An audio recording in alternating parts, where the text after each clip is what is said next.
भगवान शिव को बेलपत्र इतना प्रिय क्यों है? तो मैं बहुत अच्छे से इसके बारे में समझाती हूँ। बेलपत्र का प्रतीकात्मक अर्थ क्या है? बेलपत्र बिल्व पत्र के 3 पत्तों वाला स्वरूप त्रिपुंड, 3 रेखाएं, त्रिगुण मतलब सत्व, रज और तम, और त्रिनेत्र शिव के 3 नेत्रों का प्रतीक माना जाता है।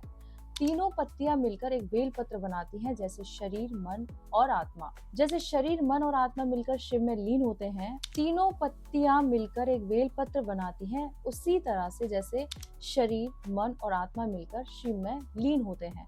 शास्त्रों के अनुसार बेलपत्र क्यों प्रिय है? शिव पुराण और पद्म पुराण में कहा गया है, बिल्व पत्रम शिव प्रियम, अर्थात बेलपत्र भगवान शिव को अत्यंत प्रिय है। जब माता लक्ष्मी ने भगवान विष्णु से पूछा कि उन्हें सबसे प्रिय पत्र कौन सा है, तब उन्होंने कहा, जो बेल पत्र शिव को अर्पित किया जाए समस्त पापों का नाश कर देता है। इसका मतलब ये नहीं कि आप बेल पत्र जा रहे हो चढ़ाने तो नाश हो जाएगा, नहीं। पूर्ण श्रद्धा और भक्ति के साथ यदि ये चढ़ाया जाता है तो जैसे शास्त्र में वर्णित है वैसा ही होता है। बेल वृक्ष की दिव्यता क्या है? बेल वृक्ष को त्रिदेवों का वास स्थान गया है।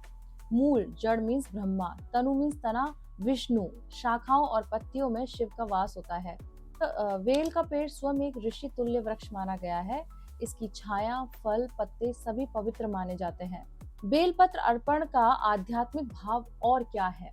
जब कोई भक्त बेलपत्र शिव को चढ़ाता है तो वह वास्तव में यह अर्पित करता है अपनी 3 वासनाएं, काम, क्रोध, लोभ। इस भाव से यदि प्रभु पे आप चढ़ाएंगे तो अवश्य ही आपको प्रभु इसका फल देंगे।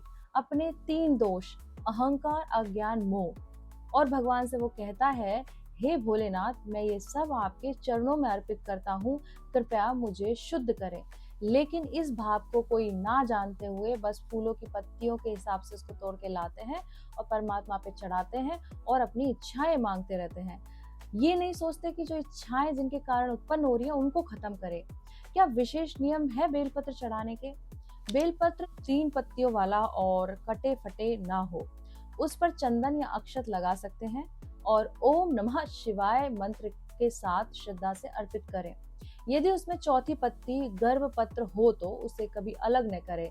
यह माता पार्वती का प्रतीक माना जाता है। बेलपत्र वह माध्यम है जिसके द्वारा भक्त अपने दोषों को त्याग कर शिवत्व की ओर बढ़ता है, और शिव वो तो भाव के भूखे हैं। बेलपत्र तो बस एक प्रतीक त्याग और समर्पण का है और कुछ नहीं। भगवान शिव को बेलपत्र इतना प्रिय क्यों है? बात ये है, इसकी कथा क्या है वो हमें जाननी है। तो फिर चलो उसके बारे में जानते हैं। ये कथा है शिव पुराण, पद्म पुराण और बिल्वाष्टकम स्तोत्र में अच्छे तरीके से वर्णित की गई है। एक बहुत पुरानी बात है। एक शिकारी था जो जीवों को मारकर जीवन यापन करता था। एक दिन वह शिकार के लिए जंगल गया, पर कोई शिकार नहीं मिला। रात हो गई और उसको एक बेल वृक्ष पर चढ़कर रुकना था। उसे पता नहीं था कि उसी बेल वृक्ष के नीचे शिवलिंग स्थापित था। रात भर वह प्यास और भूख से बेचैन रहा और अपने पास से बेल की पत्तियां तोड़कर नीचे गिराता रहा ताकि समय कटे। सुबह होते होते शिकारी ने कुल 108 बेलपत्र शिवलिंग पर गिरा दिए, बिना ये जाने कि वह भगवान शिव को अर्पित कर रहा है।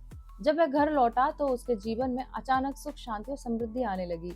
कुछ समय बाद वह शिकारी एक संत से मिला। उसको बताया कि तू अनजाने में ही भगवान शिव की पूजा कर चुका है और उन्होंने तुझे क्षमा कर मोक्ष का मार्ग दे दिया है।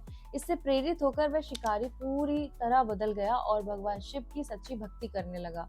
क्योंकि हमेशा लोग कहते हैं कि 100 बिल्ली खा के हज को चली। इंसान पहले गलत करता है, इंसानी रूप में ही इंसान गलत करता है और उसे सीख के ही इंसान से देवत्व और मोक्ष की प्राप्ति की ओर जाता है, क्योंकि कोई दूध का धुला नहीं होता है। इस कथा का सार है, बेलपत्र शिव को प्रिय है क्योंकि यह त्याग, भक्ति और निश्चल भाव का प्रतीक है।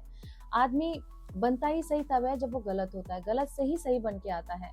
भगवान शिव श्रद्धा और भगवान को ही प्रधान मानते हैं, चाहे वह जानकर हो या अनजाने में हो, जैसे उस शिकारी ने किया। बेल वृक्ष स्वयं एक तपस्वी वृक्ष है और उसकी पत्तियां से शिव की आराधना श्रेष्ठ मानी गई। एक माता लक्ष्मी की भी कथा है और जो हमने शुरू में डिस्कस की थी। एक बार माता लक्ष्मी ने भगवान विष्णु जी से पूछा, हे नाथ, कौन सी वस्तु है जो सबसे पवित्र और पुण्यदायक है? भगवान विष्णु ने उत्तर दिया, जो व्यक्ति शिवलिंग पर बेल पत्र अर्पित करता है वह मेरे भी परम प्रिय भक्तों में होता है। बिल्वाष्टकम स्तोत्र में भी इसका उल्लेख है। त्रिदलम त्रिगुणाकारम त्रिनेत्रम च त्रयायुधम त्रिजन्म पाप संहारम बिल्व पत्रम नमाम्यहम् ये बताता है कि बेलपत्र 3 पत्तियों वाला त्रिदलम 3 गुणों वाला सत्व रज तम को शांत करता है, त्रिनेत्रधारी शिव को अर्पित किया जाता है और तीनों जन्मों के पापों का नाश करता है। बेलपत्र केवल एक पत्ता नहीं है, वह उस आत्मा का समर्पण है जो शिव के चरणों में अपने दोषों, वासनाओं और अहंकार को समर्पित कर देती है। ये बहुत सुंदर भाव है। और एक कथा भी है जो माँ पार्वती से भी जुड़ी हुई है, उसके बारे में भी हम जान लेते हैं। पौराणिक ग्रंथों में एक गुप्त और एक कम जाने वाली कथा मिलती है जिसमें माता पार्वती बेल वृक्ष का संबंध अत्यंत पवित्र और भावनात्मक रूप से जुड़ा हुआ बताया गया। एक बार माता पार्वती ने घोर तपस्या की जिससे भगवान शिव प्रसन्न होकर उन्हें अर्धांगिनी रूप में स्वीकार करते हैं। उस समय माता पार्वती ने हिमालय के वनों में तपस्या बेल वृक्ष के नीचे बैठकर ध्यान किया था।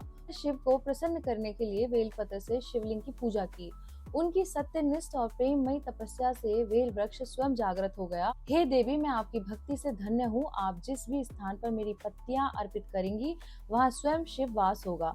इस पर माता पार्वती ने वरदान दिया, जो भी बेलपत्र को श्रद्धा से शिवलिंग पर अर्पित करेगा उसे मेरे समान पतिव्रता और शिव प्रीति प्राप्त होगी। माता पार्वती स्वयं भी बेलपत्र से शिव की पूजा करती थी, यानी यह कोई काल्पनिक परंपरा नहीं है, स्वयं देवी की अनुकरणीय भक्ति है। दूसरा, बेल वृक्ष को वरदान प्राप्त है कि वह शिव पार्वती के मिलन का साक्षी है। तीसरा है बेल पत्र पर छोटी पत्ती जिसे गर्भ पत्र कहा जाता है, वह माता पार्वती का प्रतीक मानी जाती है। इसीलिए बेल पत्र को तोड़ते समय यह ध्यान दिया जाता है कि वह चौथी पत्ती न टूटे। यही कारण है कि शास्त्र में कहा गया है, गर्भ पत्र युक्तम बिल्वम न चेदम त्यज्यते क्वचित। तो इसका अर्थ यही है। एक और मान्यता है कि कुछ वैष्णव और शैव संतों की मान्यता है ये बेलपत्र शिव का शरीर और गर्भपत्र पार्वती की शक्ति। जब आप बेलपत्र शिवलिंग पर चढ़ाते हैं तब आप शिव और शक्ति का एकीकरण अर्पित करते हैं। बेलपत्र अर्पण केवल पूजा नहीं है, वो उस दिव्य प्रेम की स्मृति है जहां पार्वती ने शिव को प्रेम और तपस्या से पाया और उस प्रेम में बेल वृक्ष साक्षी बना।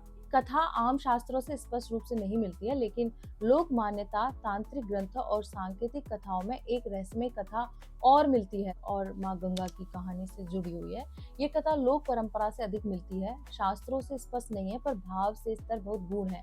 क्योंकि कई बड़े बड़े संतों के मुंह से ये कथा मैंने सुनी है, बट ये कथा बहुत गहरी है। इसके अलावा भी इतनी सारी कथाएं हैं, तो मैंने सारी कथाएं आपको इसमें बता दी है। एक समय की बात है कि माता पार्वती घोर तपस्या में लीन थी।